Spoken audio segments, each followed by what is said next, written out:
has more admiration for Robert E. Lee than I do. Why, just last week, my publisher and I were discussing Lee's brilliant leadership in our sad, recent national conflict. Do it. I got him.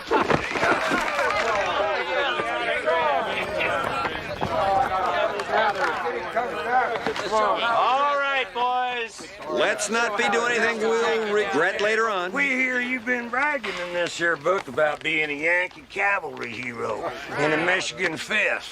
When Legend Came Marching Home is a novel, gentlemen, it's fiction. None of the story is true. Oh, I suppose that the war never happened. Well, that part's true, of course. What I meant was... Because all of the boys here wore gray, and they was proud to do so. Forget it. Yes, well, the historical novel does take certain liberties with the blending of fact and fiction. It's Yankee double talking, ain't it? Come on, let's get it over and done with. Let's show how it dressed Yankee down here. You know, it just makes me sick to see you so full of yourself and your Billy Yank blues. Yes, well, it's beginning to make me a little sick, too. But I swear, I've never worn the uniform. That's my head on another man's body. Oh, that's it. No man's gonna insult my intelligence this way. Give me that car. Let's show how it All right, boys. You've had your fun. Abigail, honey, what is it you think you're doing with that gun? Well, Raleigh, I'm fixing to put some buckshot in your backside. Unless, of course, you'd like to go on home, and I mean now.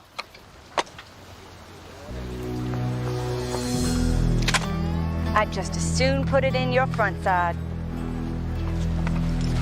No, Colonel Deal ain't gonna like this.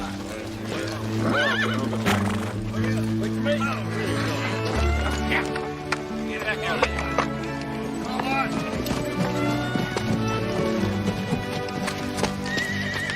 Ma'am, your beauty is exceeded only by your sense of good timing.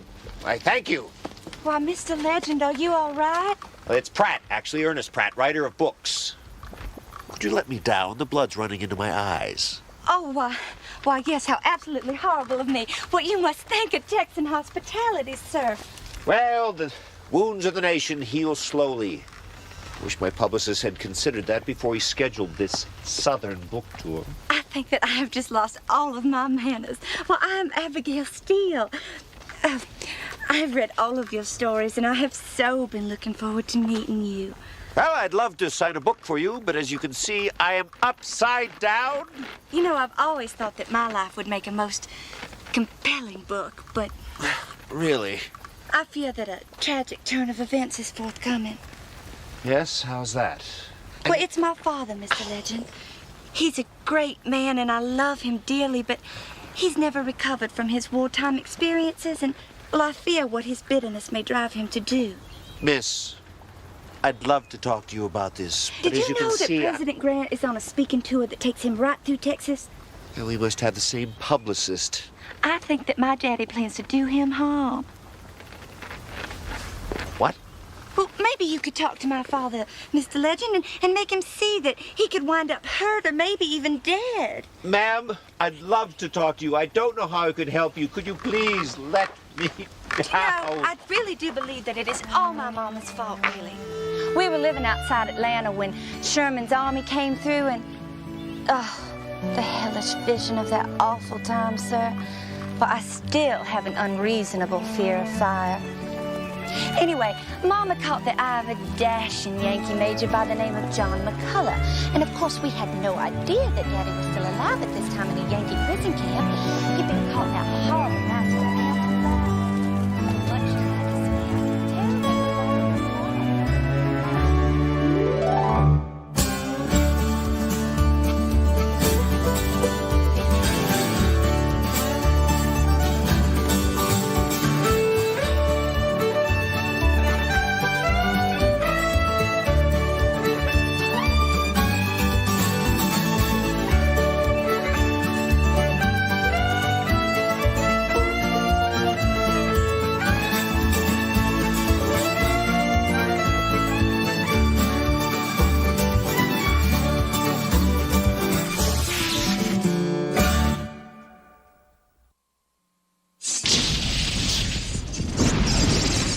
20 minutes later, my ears began to bleed on her pantalettes.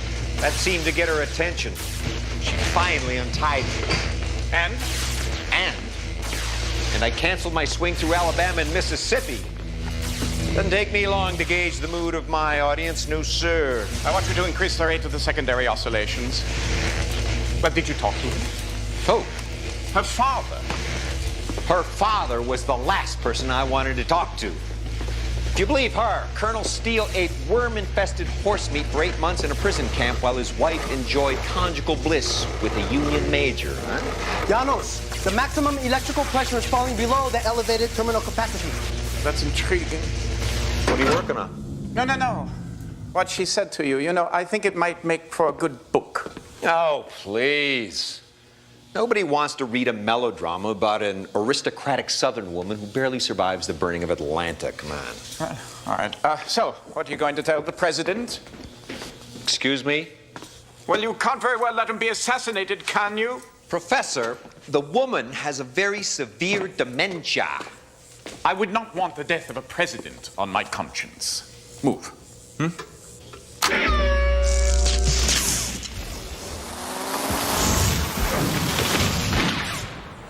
Bravo! The heck is that? Ball lightning. Actually, Aristotle called them fireballs. Thought of by many renowned men of science to be an optical illusion. Darn good one, if you ask me. Yeah, I thought it was an optical illusion myself until I saw one appear accidentally by the tower. I determined that it was a resonance of the electromagnetic field. And what you are seeing for the very first time in the history of man is ball lightning created artificially. What can you do with it? I have no idea. Could change the course of human events. Possibly not. Right now, it's delightfully useless, and we shall follow this useless research wherever it may take us. That's the spirit. I want you to mark the time and via the Herald. Oh, Mr. Pratt will be going with you. He's sending a wire to the President of the United States.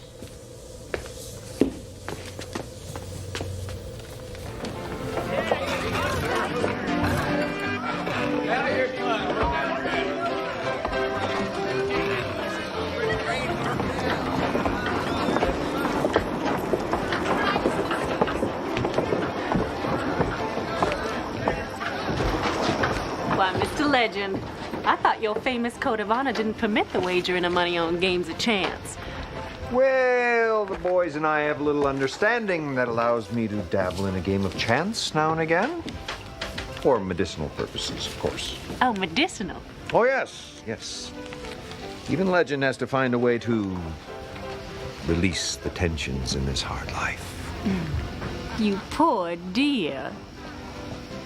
To be frank, I've often turned to the kindness of a discreet woman now and again.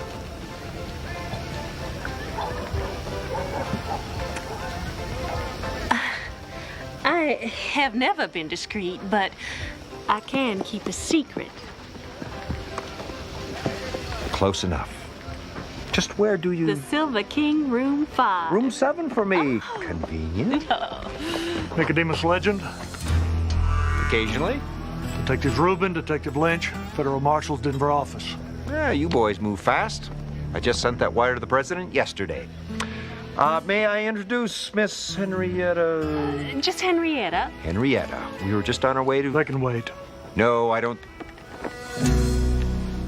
Maybe it can. Henrietta, I'll try not to be long. Gentlemen?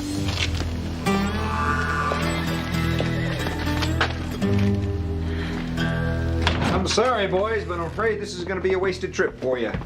Well, can make us happier, sir. Tell us why you sent a wire to the president. Well, after what happened to Mr. Lincoln, So you believe the president's life to be in danger?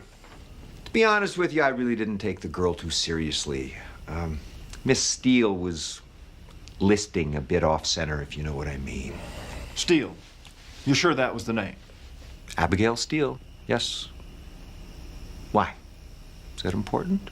It may be. Did she give you any details of this alleged plot against the president? No. Just the sad and endless story of her father's experience in the Civil War. I don't suppose you fellas could do without those details, could you? We're aware of Colonel Steele's war record. Actually, in some Confederate circles, he's considered a hero. How nice. Well, you boys seem to know everything I know and more. Gentlemen, I don't know if Colonel Steele is a threat to the president or not, but his daughter did help me out of a precarious position down in Texas. I'd like to keep her kind of out of this, maybe hide it. If it weren't for her, we wouldn't be here now. That's great. Thank you for your help, Mr. Legend. It's Pratt, actually. Ernest Pratt. Legend is a nom de plume. Pseudonym, if you will. I guess I didn't make that clear in my wire. Of course. Well, we may have other questions. Can we contact you here, Mr. Legend? Here or one of the other rooms on this floor? Listen, before you go, let me sign one of my books for the president. I think he'd like it. That will be necessary. Fine. Good evening.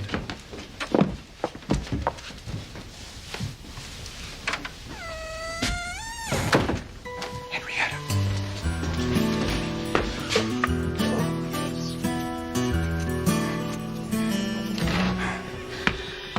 Oh, why, Mr. Legend, I've been riding all day and night. Obviously doing a little climbing as well. Oh, well, I just shimmied up that there drain pipe. Daddy always did call me Monkey when I was growing up because of my ability to climb up almost anything. Well, well, well. Is this your very own room where you, do all of the writing? Abigail, what are you doing here? Oh, right, those two men. From the government. Oh, no, they're not from the government. They're from my father. Excuse me? Well, they came to find out how much you know. I'm afraid they are trying to decide whether or not they should kill you. You see, Daddy wasn't exactly happy when I told him that I'd asked Nicodemus Legend for help. Abigail, maybe we shouldn't tell Daddy so much. What do you think? All right. Fine. The sheriff. Let's get to the sheriff.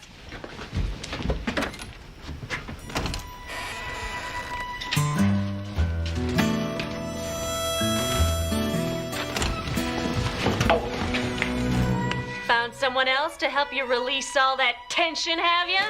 No, I'm still quite tense. Very tense. Release tension? Yes. Henrietta is a master of the yaku, an ancient form of oriental massage used to relieve tension by manipulating nerve endings in the feet.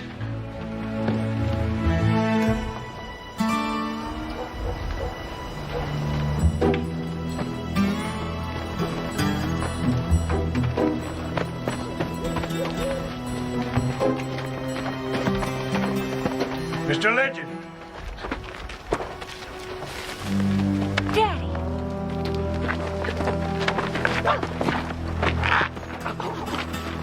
Don't you let them hurt him. It's a simple request, sir. He's not armed. My name is Ethan Catledge Steele. We have a lot to talk about.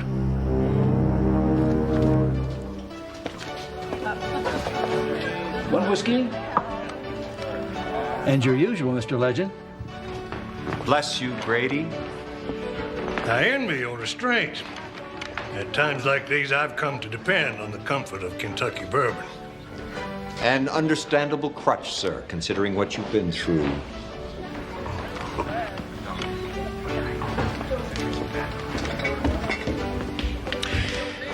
Look at me. A man who has chased halfway across the country after his little girl. A daughter who believes that her father is capable of murder. Of a president, no less. Well, she's worried about you. I love her very much, but she has spells. Anyone in Nolan County can tell you. Mr. Legend, I understand why you had to inform the federal authorities, and I have nothing to hide. I simply don't want her to face a public humiliation. She said you might be right. Caliente, mi corazón está ardiendo. En la pista de baile estoy moviendo mis caderas. Salsa y ritmo, todo el mundo está bailando. El fuego latino nunca se está apagando. Ritmo caliente, caliente, no puedo parar. Las luces brillantes me hacen brillar, la música me envuelve como una pasión. Mi corazón late al compás de esta. Танцуем в тумане, где любовь расцветает. Ночи, как цветы, без лишних слов, без пафосных фраз. Просто рядом в этот самый час наши души сплелись в нежный вальс. Луки, любовь, как тихий джаз. В шумном мегаполисе, где каждый спешит, мы дарим друг другу тихий рай. В объятиях нежных тает душа. Луки, любовь, как ночной кайф. Лоу-ки, лоу-ки, чувства на грани, словно тени скользят по стене. Лоу-ки, лоу-ки, танцуем в тумане, где любовь расцветает в ночи, как цветы. Лоу-ки, лоу-ки, любовь без слов, словно музыка льется в кровь. Лоу-ки, лоу-ки, ты мой улов, в лабиринтах чувств я тебя люблю.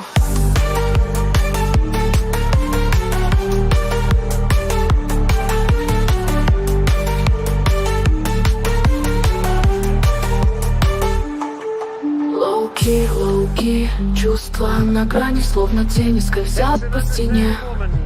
Лоу-ки, лоу-ки, танцую в тумане, где любовь расцветает в ночи, как цветы. Лоу-ки, лоу-ки, чувства на грани, словно тени скользят по стене. Лоу-ки, лоу-ки, танцую в тумане, где любовь расцветает в ночи, как цветы.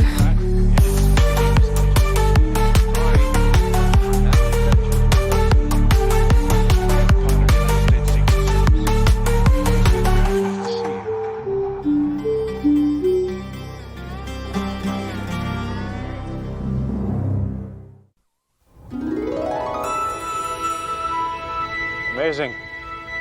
We're a day ahead of schedule. I'm afraid my lack of experience in flight disagrees with my stomach. Ramos, you might want to steer around that farm village there. Coming about, heading 165. Does the War Department know of your work with balloon propulsion, Professor? The War Department sees no future in air power, and frankly, I see no future in the War Department. I have some very important friends in Washington, Professor. Friends who could play an important role in your future.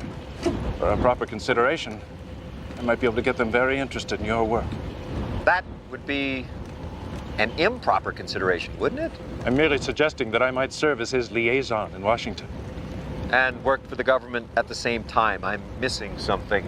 Forgive the confusion of a foreign national, but I simply don't understand why a citizen of these United States would want to pay a fee to get the attention of his government. Well, there are just so many citizens, aren't there? One must set priorities. You can't listen to every idiot in the country. No, just wealthy idiots, Janos. Yes, but it would seem to me that defensive capability would be a top priority. Why, consider, if you will, that the entire military concept of taking the high ground becomes moot with air power.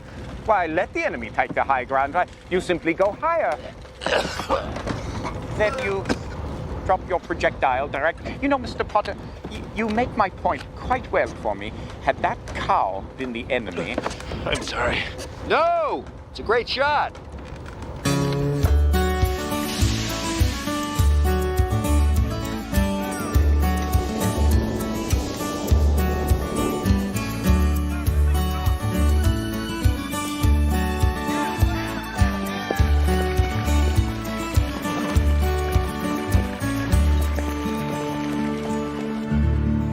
Uh-oh.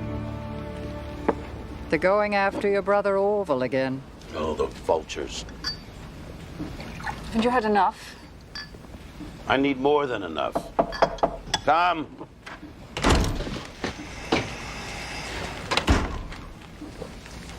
I brought Ernest Pratt to see you, Mr. President. The writer who sent you the wire? Oh, Oh, yes, yes, of course. What was his moniker again? Wild Buffalo or something? Legend. He writes under the name Nicodemus Legend. Now, you should know some of his books before he comes in. Writers are particularly susceptible to flattery. Potter? I believe his latest book was called When Legend Came Marching Home. Well, all right. All right, send him in. You know, I cannot believe that Catledge Steele would have anything to do with a plot such Of course he would. Of course he would. He would kill me in the blink of an eye just to steal you away from me, my dear. Got soup in your tie again. Oh, where?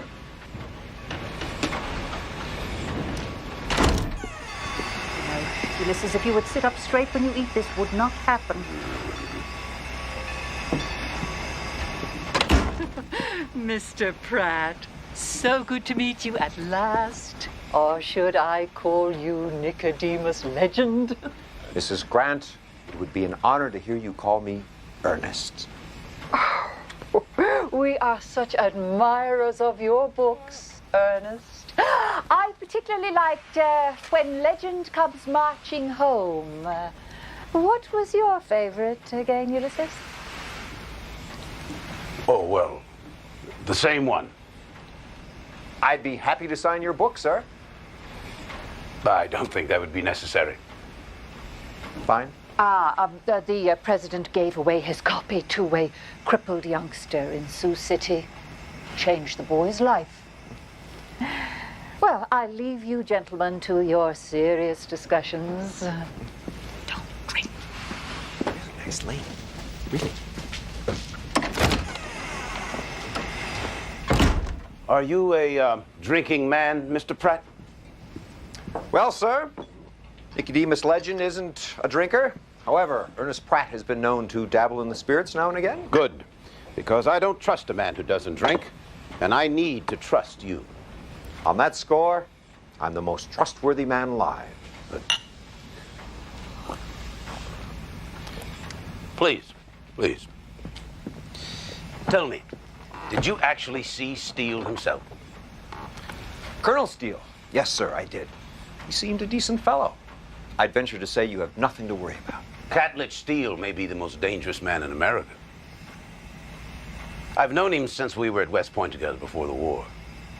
As younger men, we were even friendly rivals. We both courted my dear Julia. It's while we were in St. Louis at training camp. As the fates would have it, Mr. Pratt, I won her hand. He told me none of this, sir. I'm not surprised. You know, sometimes I think that maybe he's held a personal grudge against me all these years. As an adversary in the war, I can't tell you the problems that he caused me at Vicksburg. It is our information that Colonel Steele is currently inciting the citizens of Texas to rebellion and vandalizing federal installations. Yes, and now his own daughter has told us that he is planning the ultimate revenge against me. He must be stopped, Mr. Pratt. And you are the man to do it.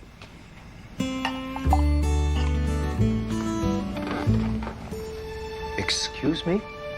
Well, no one else in my service can get as close to him as you can. And clearly you have his daughter's confidence. Mr. Pratt, I want you to go to Texas. And I want you to get solid evidence of this conspiracy.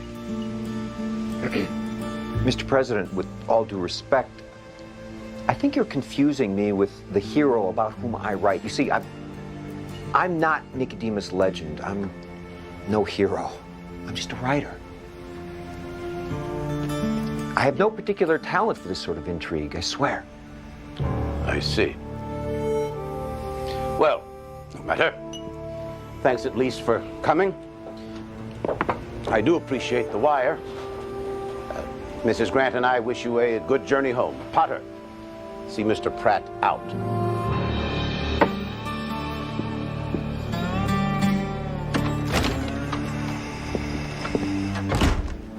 Mr. Pratt, I really think you should reconsider. Nope. I've got a balloon to catch, thank you. I assume you're aware of what happened to those who participated in the Lincoln assassination conspiracy. They were hanged, weren't they? And now you've been seen consorting with a man who's a known threat to the president. Consorting? I had tea, he had whiskey. That's consorting? And if we find evidence of a conspiracy, I assure you, all suspects will be rounded up and questioned, and I will decide whom to prosecute. Am I making myself clear, Mr. Pratt? You're either with us or against us.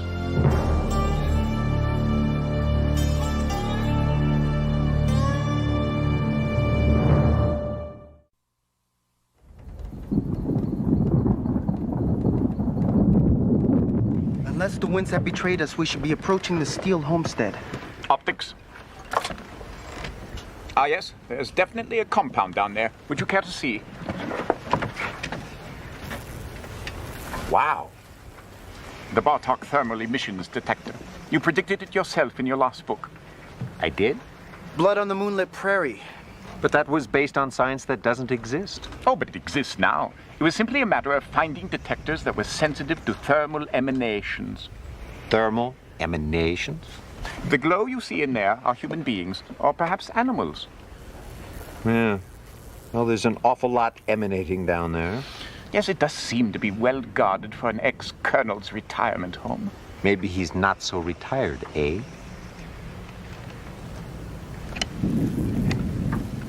Well, I can sort of make out a figure on the second floor of the house. You know, if there's some way of magnifying the image, it would really help. Oh, please, allow me.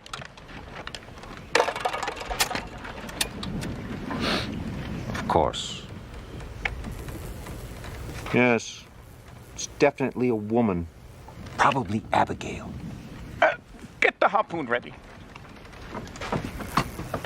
Well, she seems to be...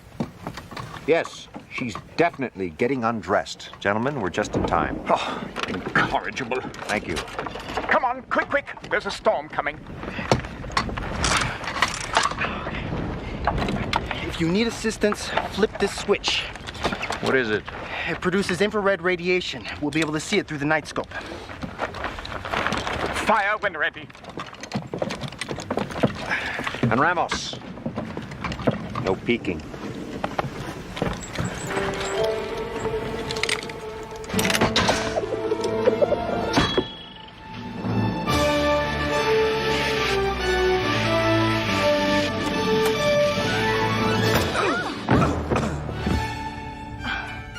Why, Mr. Legend.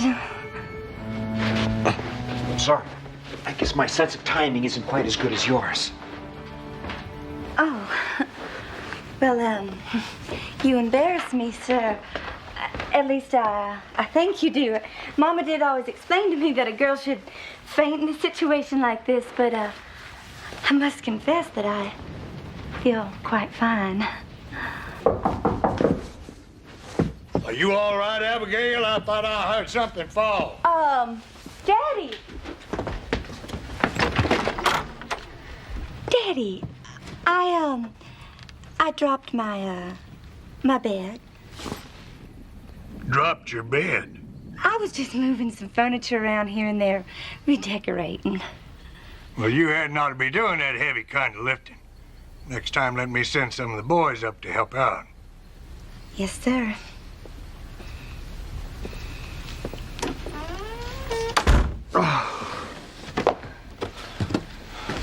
Abigail, is he still going after the president? Yes, he most certainly is. I overheard him talking about a meeting that they're planning in the bunkhouse tonight, and he told me that he's leaving on a business trip for El Paso later. The president's gonna be in El Paso tomorrow. I have to get in that bunkhouse. Oh, Mr. Legend, they have an awful lot of guns. Okay, I don't have to get in the bunkhouse. But I do need Bartok.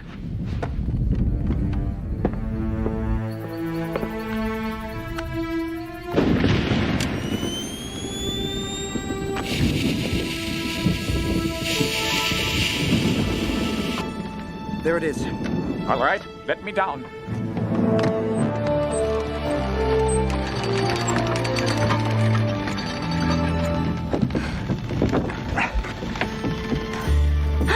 Abigail, I'd like you to meet my technical associate, Janos Bartok. Janos Christoph Bartok. late at the University of Budapest and the Western Union. I feel as if I almost know you. How's your mother? A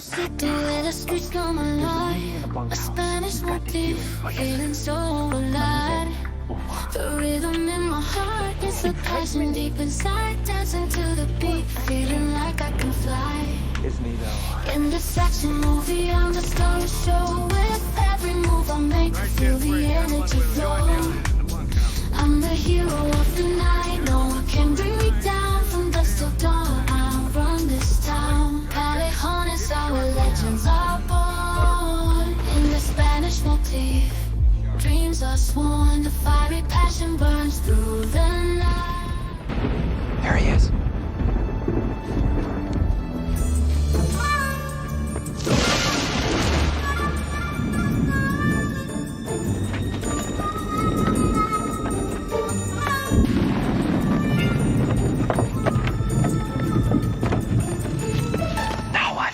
I've aimed the amplifier and the receiver at opposite corners. Now, I want you to take the wires and attach them to the electrodes. What is it exactly you're trying to do? Well, you see, the wall of the bunkhouse is an amplifier of sound waves. Not a very good one, mind you. But if we could connect the sound with the Bartok constant frequency receiver, we will with any art be able to hear what's going on. Hey, now put on your cups. The ear cups.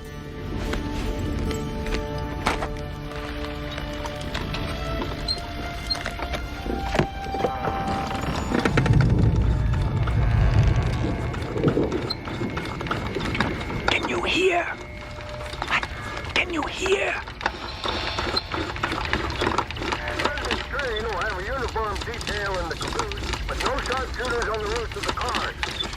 You know, the only thing to worry about on a night like this is that the electricity from the storm could...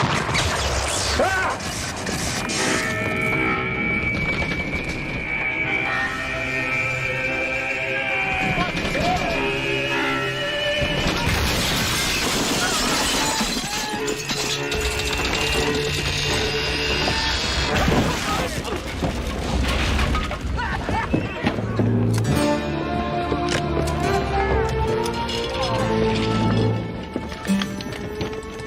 Pardon me, Ernest.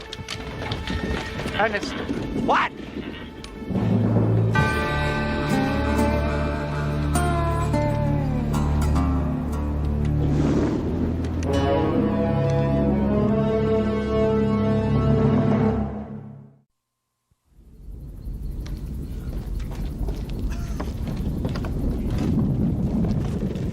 Well, Mr. Legend, I see you've decided to accept my invitation after all. Daddy, you cannot go through with this. Abigail, I swear to you, I have no interest in killing anyone. Certainly not Ulysses S. Grant, who I once considered to be a friend. Well, I don't understand. I only want him to see with his own eyes what his government has done to the South. And just how do you intend to make him see that, sir? My men and I are going to take him on a little tour. The abduction of the President of the United States is not a small matter, sir. If they would hang me for this, it is a sacrifice any soldier would willingly make. There are other necks to consider here, you know. Grant has had 8 years to bring this country together. And what has he done? He has handed it over to the robber barons and the crooks and the scallywag politicians. I can forgive him for anything and everything that happened during the war. But I cannot forgive him for what he has done or hasn't done as president. Lynch, Reuben, stay with them. Tomorrow noon you can let them go. They won't be able to do us any harm by then. Daddy, no, please do not go. I just know you will not come back. I feel it. Whatever happens, you just remember, your daddy loves you, monkey. Might as well make yourselves comfortable. You're gonna be here a while.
No, you're not.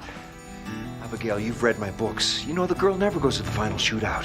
Well, if my daddy sees me there, maybe there won't be a shootout. Good rewrite. Let's go.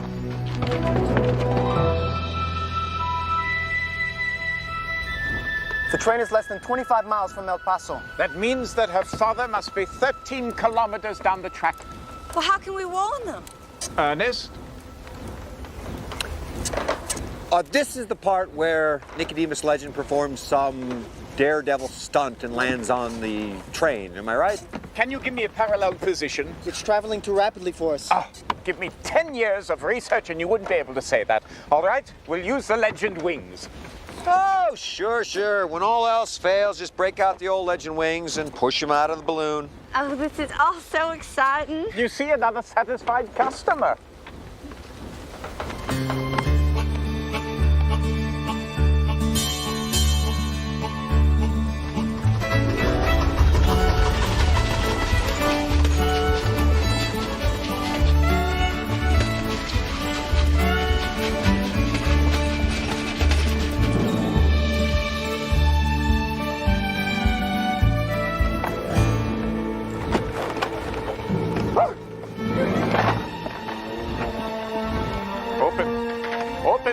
Open! Oh, yes!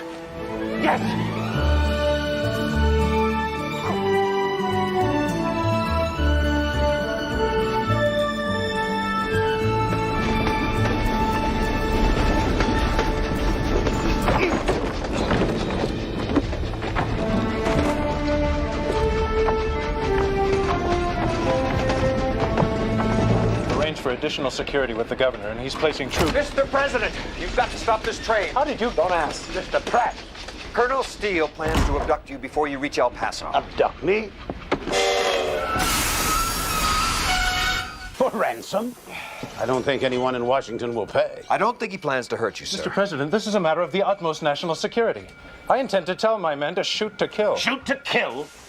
Catledge Steele once polished my boots for me before an inspection because I was suffering from a hangover. Ulysses, what on earth is going on? Mr. Pratt. It's Ernest. It appears, my dear, that Catledge intends to abduct me, and Potter here wants to kill him. Kill Cat? Well, how could you, for a moment, even consider such... Mrs. Grant, with all due respect, there's no room for compromise where the president's safety is concerned. May I offer an alternative? No. I insist. Come on, Potter. Let's have it. Give me. Thank you. I'm sorry about this. This is very unlike me, but I must insist. So, if you will all step outside and prepare for transport to the balloon. Come on.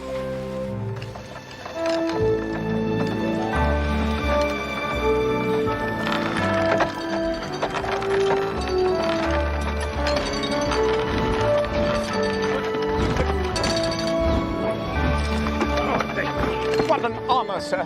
Janos Christoph Bartok. May I offer my congratulations? The war was over a very long time ago. Oh, well, I don't care about the war, sir. You are about to become the first president to fly. Mr. President, the train, it's moving again. Ramos, keep us a discreet distance behind. We don't want Colonel Steele to know that we're coming. All right, we're going around now. Hold on.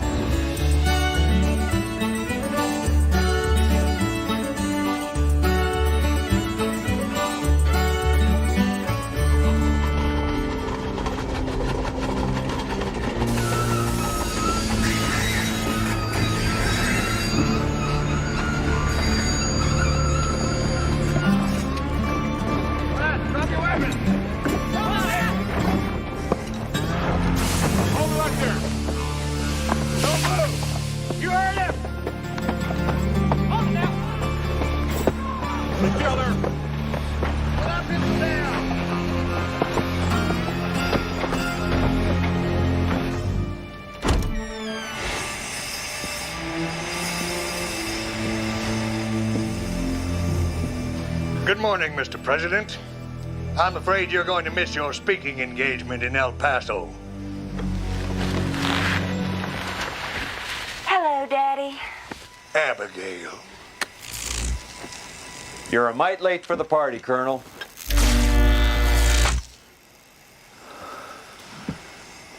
What are you doing here? We are trying to stop you from making a horrible mistake.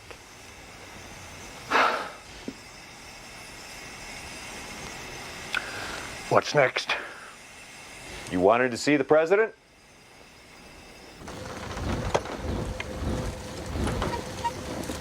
Everything's all right. All right, let's descend.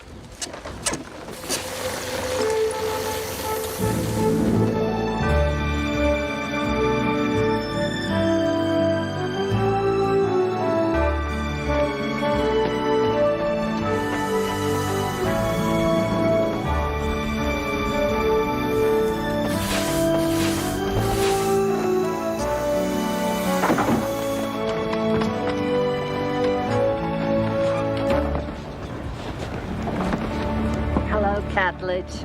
Julia, your loveliness hasn't faded with the years. Sir, you will remove your lips from my wife's hand. I believe the lady offered her hand.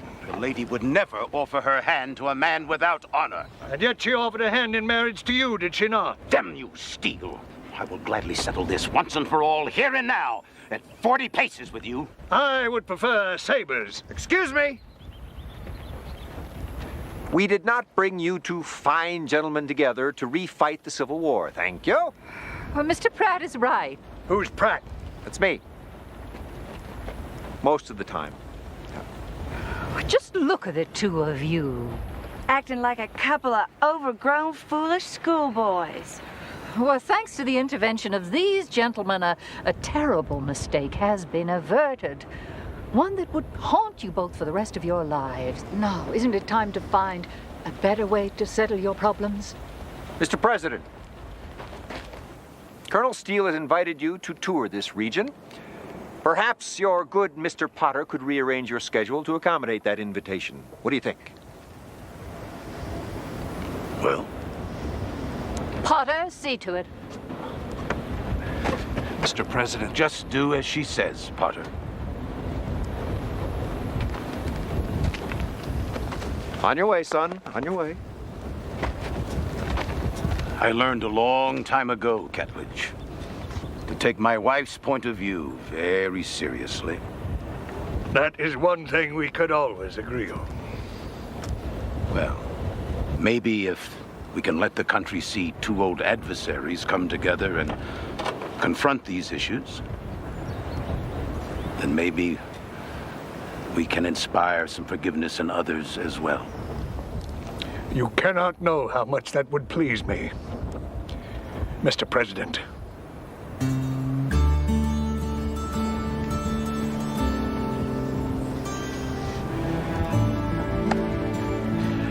Well, Mr. Pratt, you told me not long ago that you had no talent for intrigue. I believe that you were incorrect. We could use a man like you in Washington. There might be something there, Ernest. Mr. Legend goes to Washington. No, I don't think so. I'll leave Washington to the professionals, like your good man Potter on yon horizon. Hello? Yes, well, that'll be the ruin of Washington. Too many professionals. Kidnapping the president, brilliant. You see, Legend's voice is right there inside you. The only voice I hear says, I want a drink. No, it must be the other fellow, Pratt, talking. Ignore him. I can't. He's thirsty.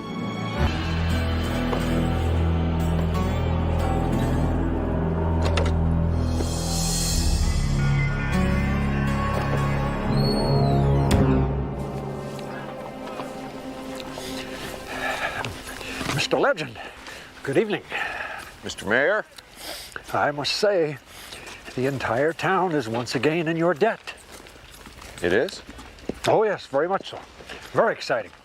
In fact, we're bringing in an operatic tenor from Denver for the occasion. An Italian fella. Am I missing something here? The Custers. General George Armstrong Custer and his lovely wife Elizabeth, right here in Sheridan tomorrow. I would expect you'd like to say a few words after I'm through with the official greeting. Chamberlain, General Custer is not coming to Sheridan. Even if he were, I don't think he'd want a lot of hoopla. But it was in the paper. General Custer is going to visit Fort Hanson, unofficially. I'm meeting with his lovely wife, Libby, unofficially. She's an old friend.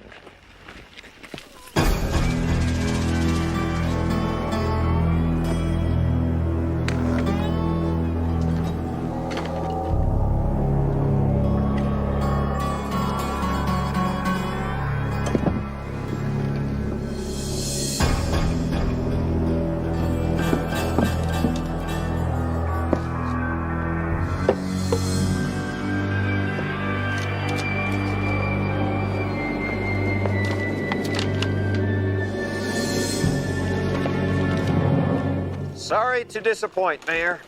The town council has ordered a plaque. It was a unanimous vote, even Hiram Bigelow by proxy, and he passed away last year during Lent.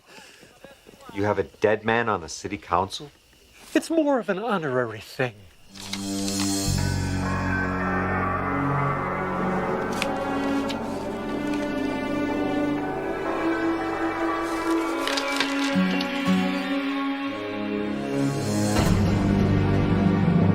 Mr. Legend, it would be such a shame if the Custers did not come to town. The ladies of the War Widows League have created an interpretive dance especially for the occasion.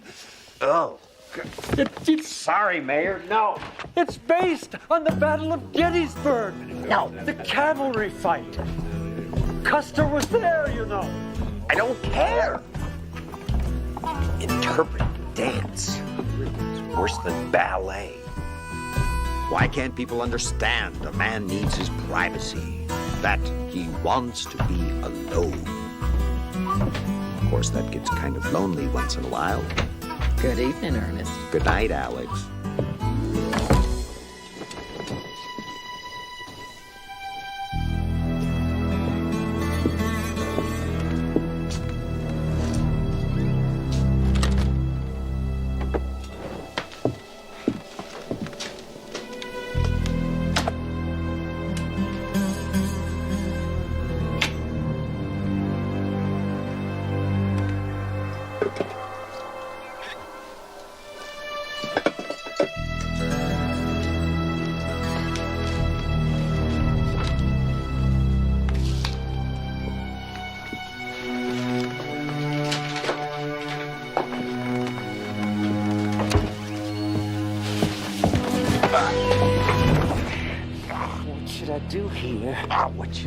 What should I do? Should I pull the trigger and blow his celebrated thoughts all over the carpet? Or should I wait and do it later when he's least expecting it? Maybe make him cower in front of his admiring audience. I say we wait. Yes. Well. When I knew you, you were just plain old Ernest Pratt. But now, you're the great, Nicodemus Legend. Oh, we've met before. It's funny, I usually wouldn't forget a breath like that. No, we haven't actually met. But I know you, and you know me. Oh, a riddle. Is this some new parlor game, or...? The game I've come to play with you, Mr. Pratt, is a game of humiliation. I will humiliate you, just as you humiliated me.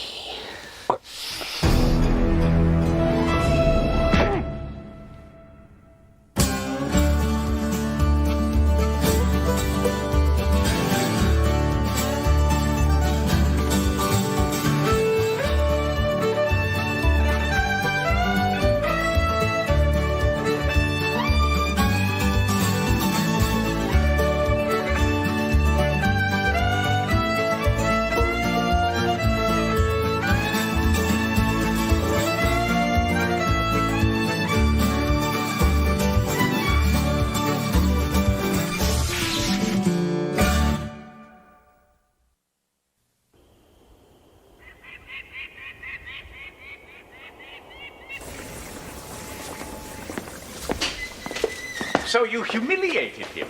That's the word he used. Well, try and think of all the people in the past that you've humiliated, unless it's too large a pool of candidates. Well, there was Coach Fesmer. Coach Fesmer? My football coach at Rutgers College. Final game senior year. Scored a touchdown in the last minute of play. Why would that upset you? Scored for Princeton. Ran the wrong way. Oh, well, I'm sure he wouldn't have come to Colorado just for revenge. I don't know. Last time I saw him, he was not a happy man. I was looking over my shoulder at the time. Well, perhaps your intruder was an angry husband. Ramos, Ernest Pratt has a moral code all his own. It's about as wide as the Mississippi compared to legends. But if I know a woman is married... What if you don't know?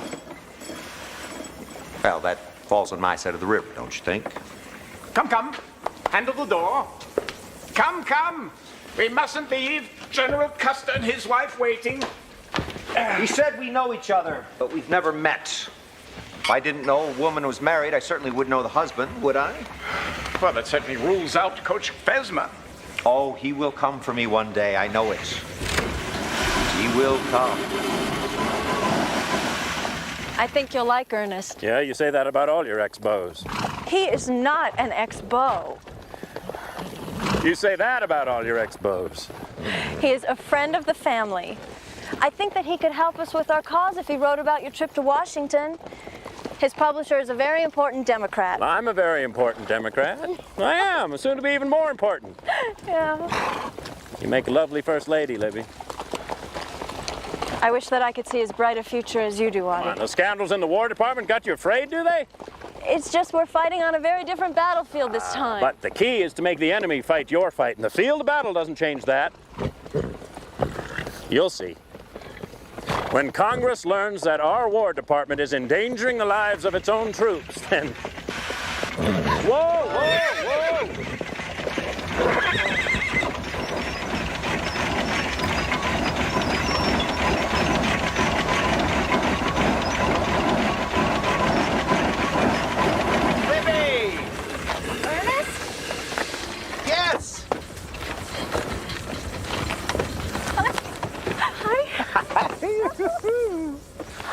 I didn't expect to see you until we got to the fort. Well, modern transportation, you know. Oh, Libby, the last time I saw you, well... Ernest. You look beautiful. I'm not sure about this. It works with the genre. George Custer. Janos Christoph Bartok. I've been looking forward to meeting you so that I might illuminate the military applications of the Bartok steam-powered land locomotive. Professor? Audie, this is Ernest Pratt, the one I've been telling you about. I understand you're a writer of some repute. Libby says you were a reporter. That was some time ago, yes. And now you're writing dime novels. And you're killing Indians. Steam-powered, Professor? Like the railroad? Yes. Allow me to show you. Limelight for traveling at night. Chain drive steering, fore and aft communications. Pneumatic tires, kerosene burner, and some security devices that my associate Vitzli Lopochli Ramos and I have been working on. An Indian associate? Yes, General. A Mexican national. Ah, then we are not at war with you, sir. For the present.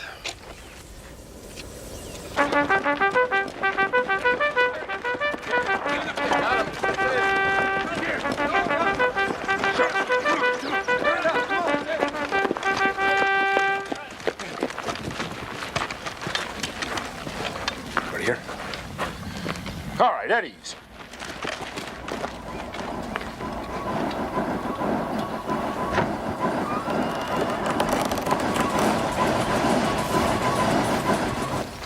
Company, attention!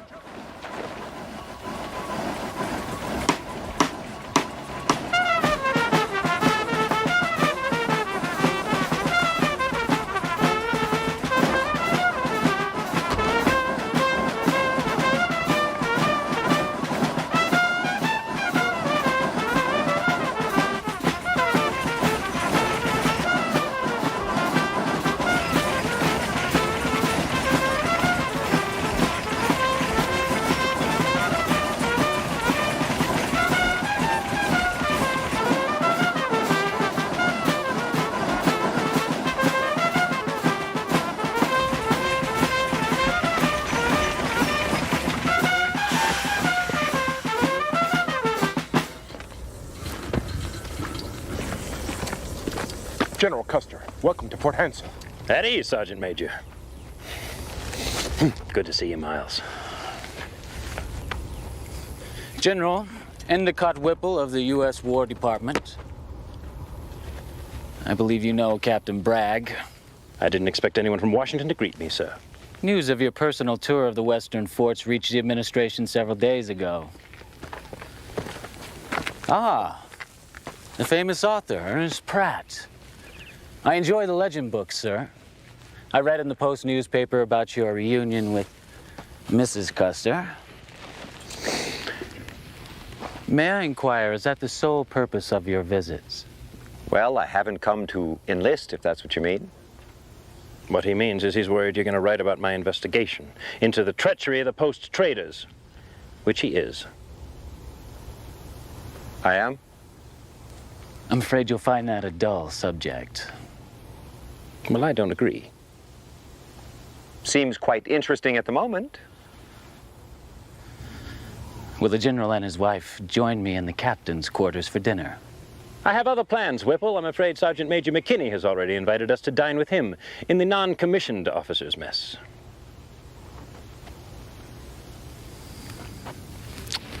Good day. Sergeant Major, you may dismiss the troops. Company dismissed. Would you mind telling me what you just dragged me into? Oh, it's nothing for you to worry about. I would like Ernest and his friends to join us for supper. I think they should see the problem themselves. Ma'am, I'm sorry to say the problem might not be so obvious at supper.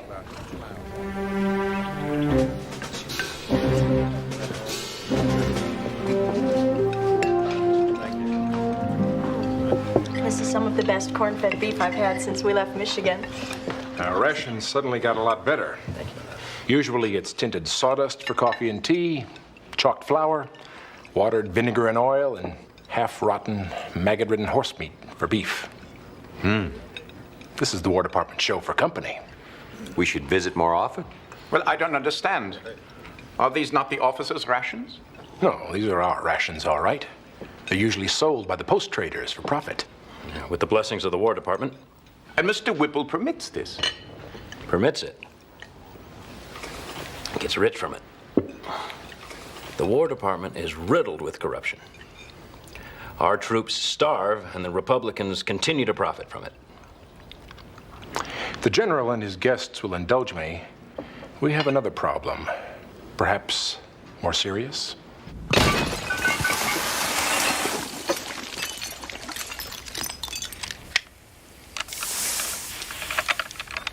Useless. Shell casings are cheap copper. May I? After only a few rounds, the chamber heats up, melts the casing, jams the weapon. Except as a club, this rifle's useless. There should be a brass casing. The War Department should know better. They know, they don't care. They're sending our soldiers in to fight an enemy that's better armed and in some cases better mounted. Not exactly an ideal way to boost morale and recruitment. Yes, I understand. And I imagine this is only your loudest piece of evidence. Well, they have the voice of George Armstrong Custer. What could be louder than that?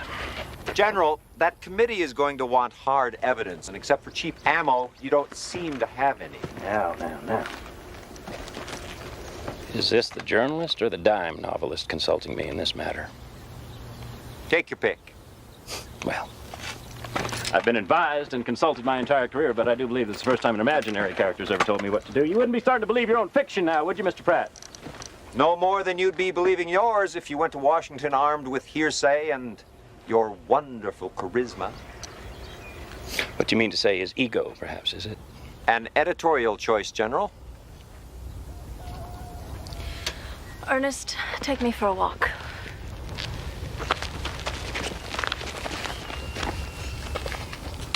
Well, tell me more about your research, Professor. He's not an easy man to like, Libby. I know. Can you understand that he might be an easier man to love? He writes me every day. These long, wonderful love letters. No matter where he is. Even if it's the night before a battle. It's more than that. You know, he's larger than life. He truly believes he's invulnerable, you know? That kind of belief can get you into some serious trouble. It's never failed him. Sometimes I think it's that belief in himself that leads him to victory every time. Rampaging Comanches in the Badlands is one thing, but Republicans? In my reporter days, I saw enough Washington politics to last a lifetime. It's a noble cause, Ernest. These men are risking their careers because they believe in Audie. They won't just take his word, Lib, no matter how many medals he shines at them. Well, that's the real reason that I asked you to meet us. So this isn't just a reunion. I know it's awful to exploit an old friendship, but if there's any of the reporter spirit left in your soul... Well, the soul of Ernest Pratt is in some question these days. But maybe Nicodemus Legend can find a way to help. I'd be forever grateful. I really fear for him this time. Thank you.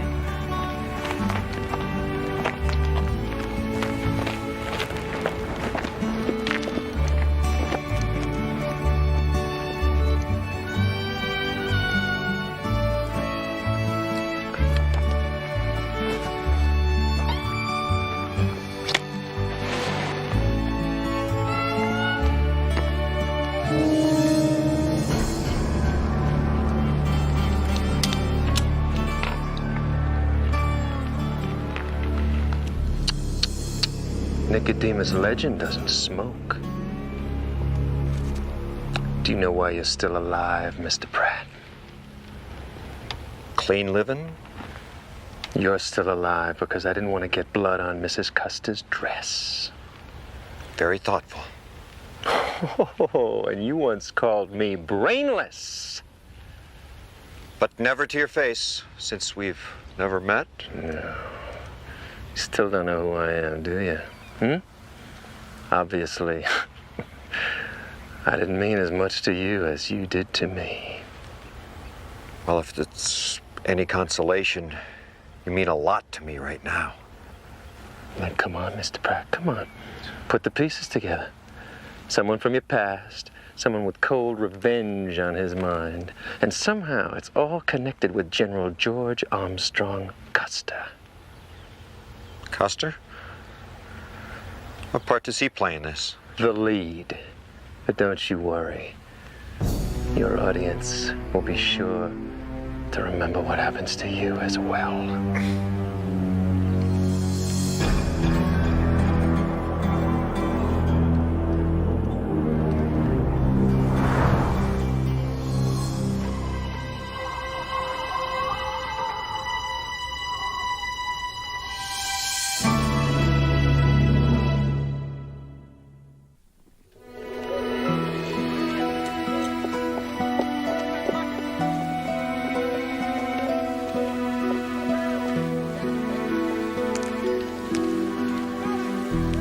So it would seem as if your mystery visitor has become concerned with General Custer as well as with you. It's what he said. Well, certainly the General has no shortage of enemies in this world. Well, blowing the whistle on the War Department is not designed to make friends. You know, Ernest, I was thinking that maybe the villain is someone you have humiliated or called brainless in one of your books. Jesse James, for instance. No. My Kansas distributor told me that Jesse bought 100 copies of Legend and the Guns of Brothers. Really? Passed them out to all his friends. Outlaws love to see their name in print, you know. Here he comes.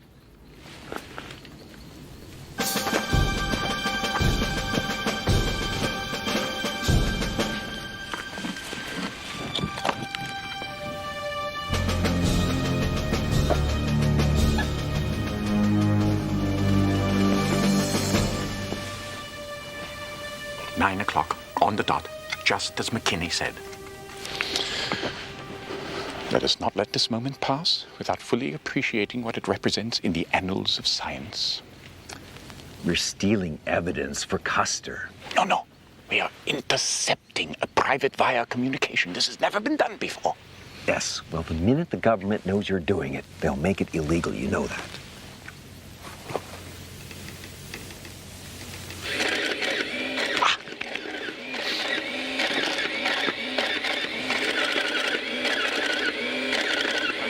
Marvelous, isn't it? Well, what is it? Evidence, General. The kind of hard evidence you're going to need to make your case in Washington. A complete record of the sale of army goods to a civilian firm in Kansas. How did you get it? Sergeant McKinney told us of a War Department agent by the name of Endicott Whipple and how he went to the trading post every night at 9. It was easy to assume that he was making arrangements for the disposition on a daily basis of fresh fruits and vegetables and meats that could spoil. We can transcribe the entire conversation for you back at our compound. Then you can take a coach to Denver and plenty of time to catch your train. And combined with your testimony, this should cinch it.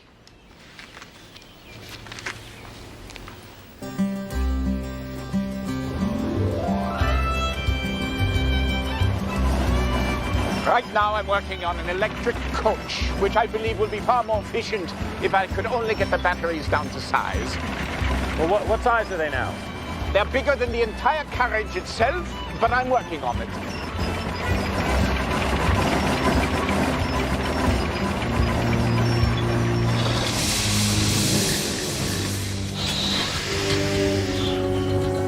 This is not natural.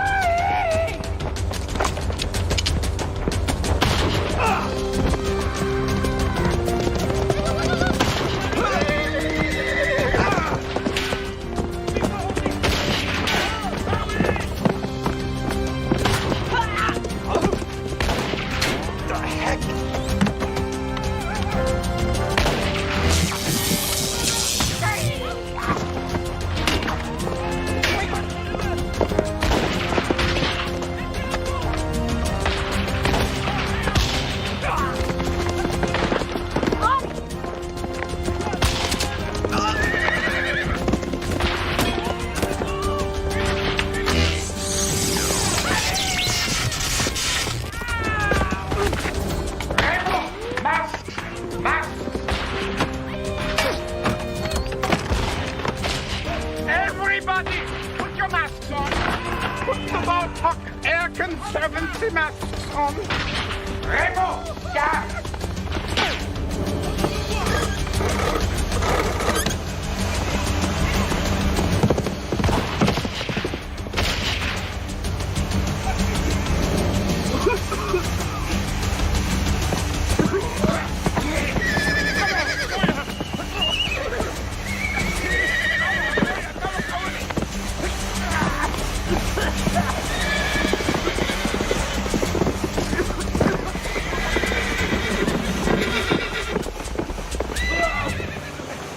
Congratulations!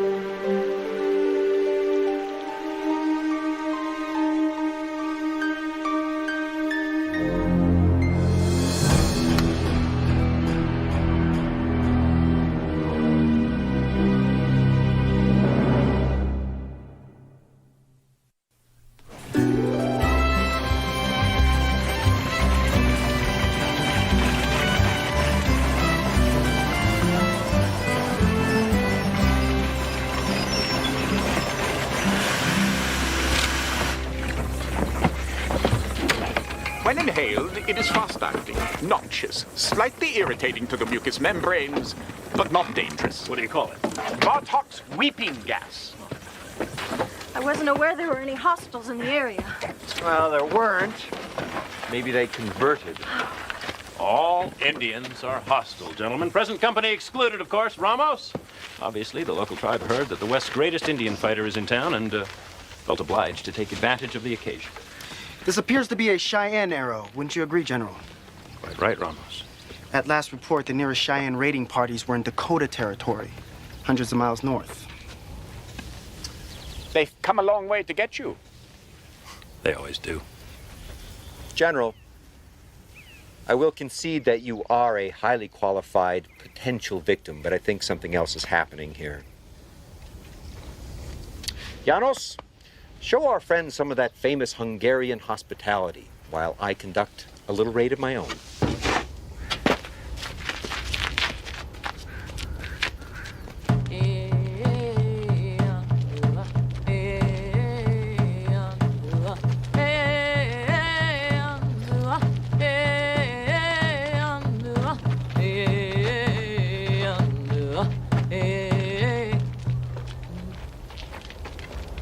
That concludes this segment of our program. Our next show will commence in 1 hour and will feature a precision bow and arrow demonstration and a medley of genuine Cherokee harvest songs.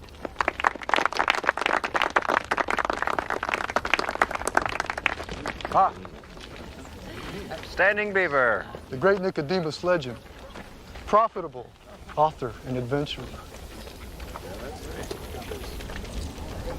Good to see you again, Dancing Wolf.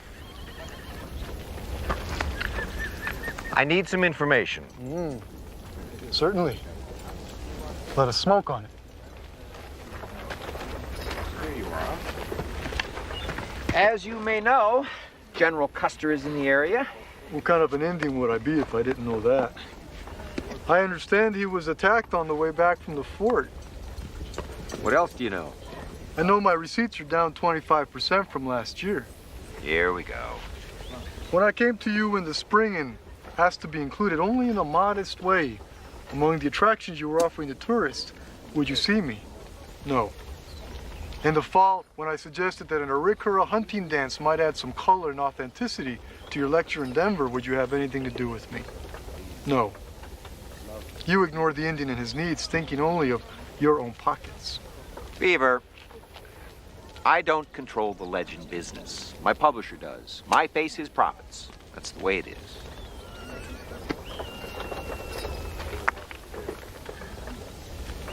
What do you want? 4 shows a week in front of the Legend Souvenir headquarters in town. Not my store. You are not without influence. All right. 3 shows a week and I'll throw in an Apache fire dance with authentic masks. Authentic? Of course. You do not think I would demean the great traditions of our native peoples. All right. What can I do for you? The Indians who attacked us. Who were they? What'd they want? General Custer does not lack enemies among my people, but it would not be wise to attack him within the crow's view of an army fort. You're saying they weren't Indians? A strange white man, as recently as 1 week ago, was seeking a dozen Indian ponies from the Arapaho. Anybody get a name on him? No. The one who told me called him Eagle with Golden Eye. Golden Eye? Mm-hmm. Golden Eye. You know, I wrote an article some time back about a fellow who worked at the War Department. Had a bad light. Wonder. Well, thanks for everything, Standing Beaver. Gotta go. Don't forget, 3 shows. Free. Authentic.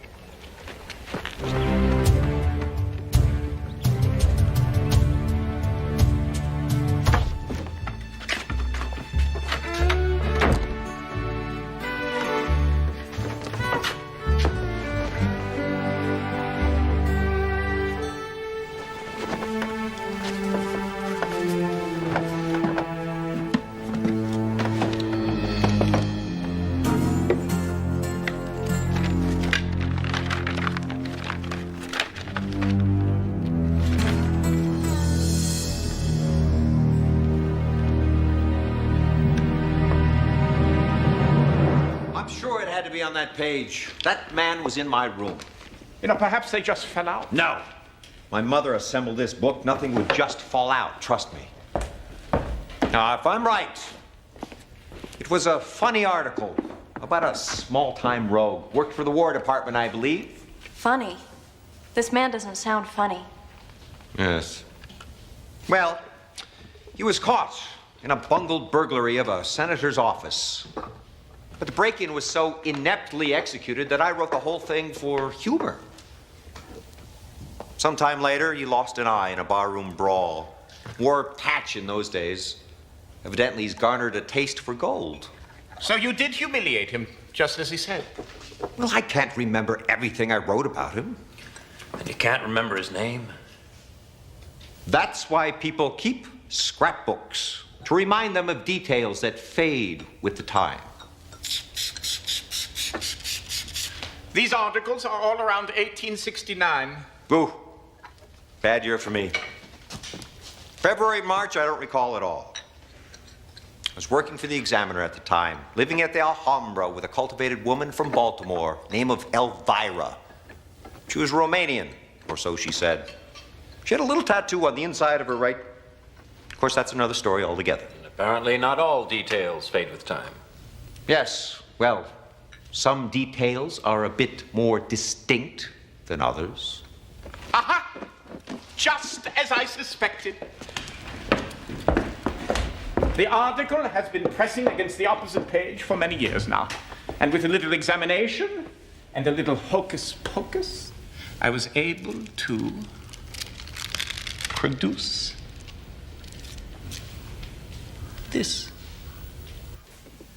Flint Ridge Cane, Mr. Whipple. Flint Ridge Cane. The name means nothing to me.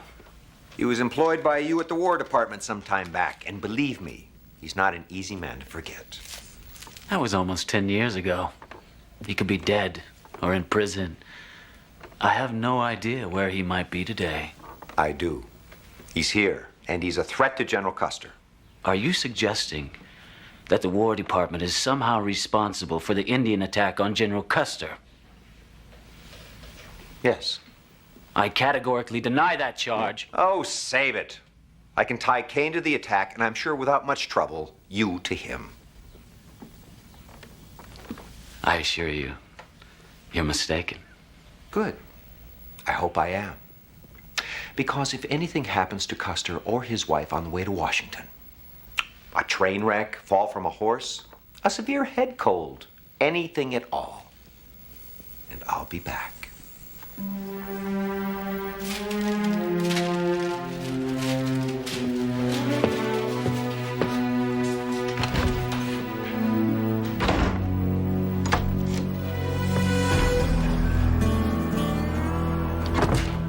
I told you to leave him out of this.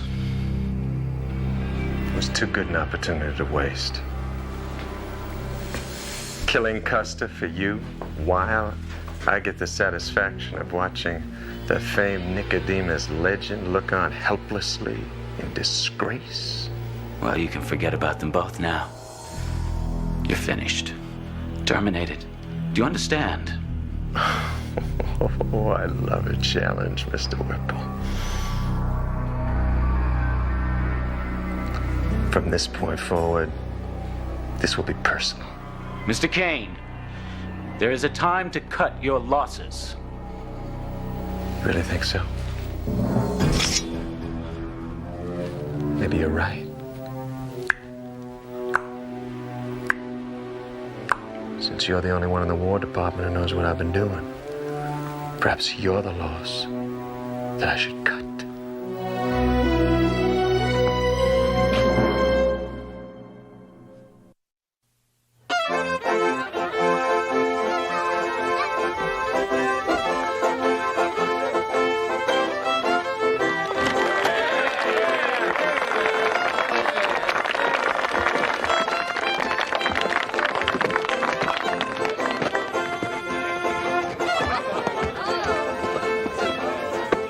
Thank you. Good job. Thank you. Mr. Mayor, you have yourself a lovely town here. Thank you, General. If you and Mrs. Custer are contemplating retirement, I'd like to show you our new Riverview Deluxe home site. Thank you. You should get Legend a theme song, my boy. Works well for me. Ladies and gentlemen, I begin my long journey east, armed with the knowledge that our cause is just and the evidence does not lie. I promise you that I will win this battle for the men of the United States Army and make the Republicans run for cover. Sounds like a man running for office to me. But let me take a moment to thank all of my associates who made it possible to gather this evidence. Professor Bartok, whose brilliant research I plan to champion with the military. And gifted Indian associate Ramos. And of course your own Nicodemus Legend, who has proven himself a true hero to me.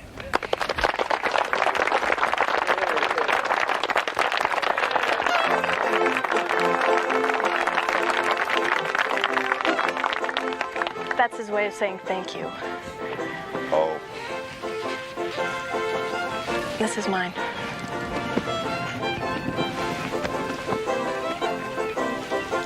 We'll be overhead to keep an eye on you until you get to Denver.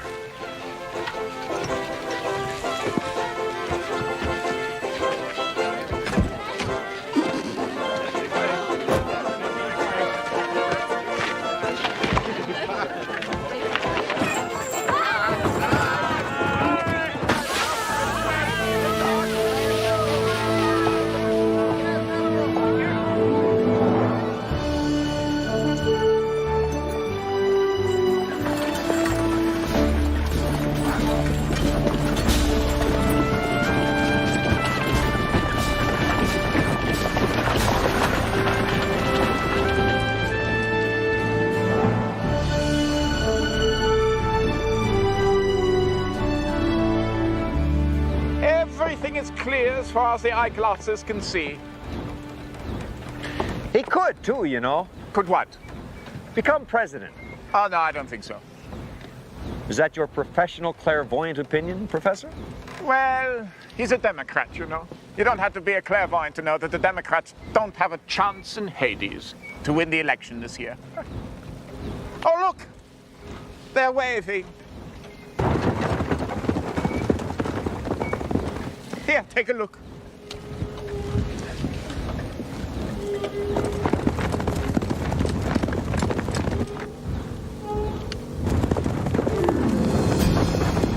It's him. It's who? He's there, driving the coach. The patch, I saw his patch. Get this thing down. Well, it's...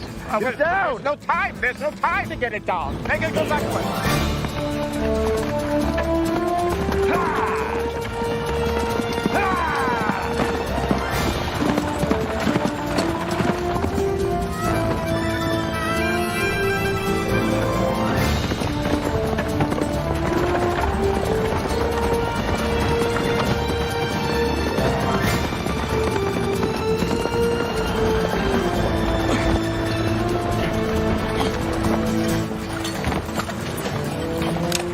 Is there a problem?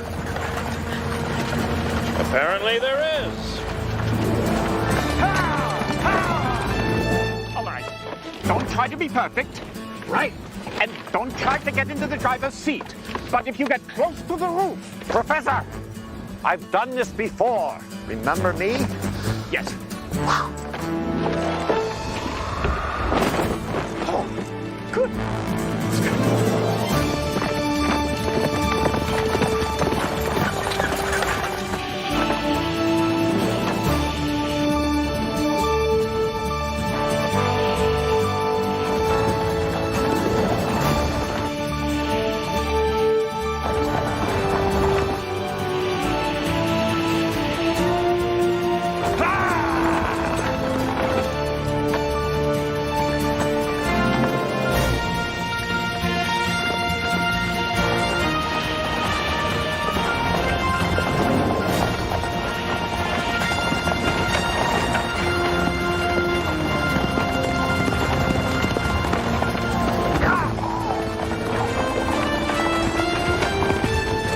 Oh, no, not the horse.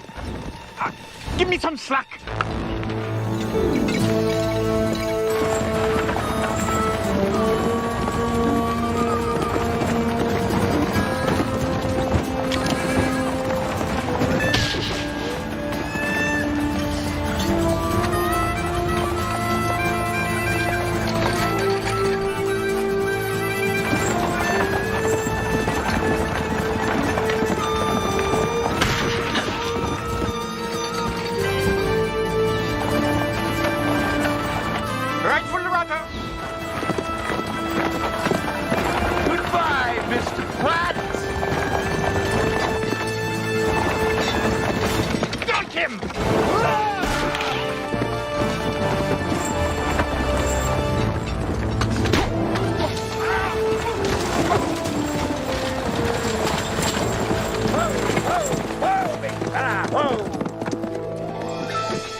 No sign of him, General. We searched the entire area. But then the body must be in a ravine or a crevice. No one could survive such a fall. My orders are to accompany the General the rest of the way to Denver. Well, looks like the War Department wants you to feel safe. You know, I could use one of those Bartok inflatables on my campaign against the Sioux and Cheyenne this summer.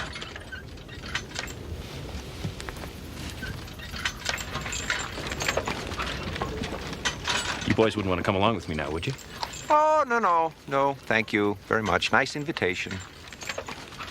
Are you sure? Thank you. It was very kind of you, but... It will be a magnificent victory. It'll make a good book, Ernest. Indian Wars, the entire Sioux Nation. I just get in the way. After this battle, I'm sure your name will live throughout history. I'm clairvoyant, you know. Well, I wouldn't have it any other way.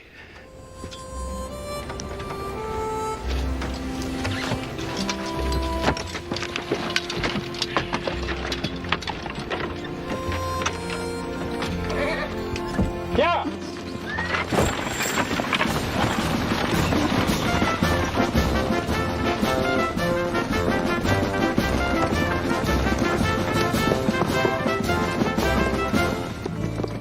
Were you just being polite? Or do you really think that?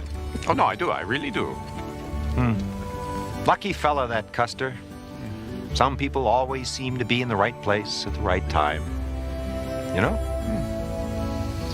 Well, shall we?